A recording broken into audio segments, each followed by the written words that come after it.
Hey everybody, Chef Ted Reeder here for Ontario Veal. Today we're going to make blackened veal burgers with a Voodoo Relish. We've fire roasted these peppers and I just put them straight in the coals, and you peel off all that char and then dice it.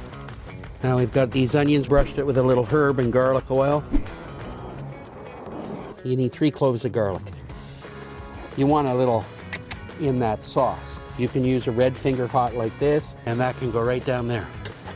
Half a cup of red pepper jelly, and a little bit of habanero hot sauce here.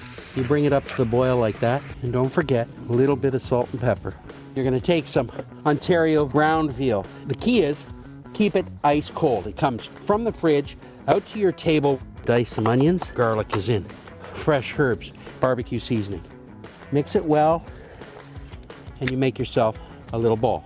And now we're going to head to the grill. You just want it to be a uniform thickness, a little bit of melted butter, and then a nice even layer of barbecue seasoning. No squishing, no pushing, leave it alone. We're gonna flip the burgers. Let's get our buns ready. Lightly butter them. Now, we got that Voodoo Relish. We're gonna take a little bit of smoked cheddar cheese. And that, my friends, is a mighty tasty blackened veal burger with Voodoo Relish. You want the recipe? Head to OntarioVealAppeal.ca. Cheers.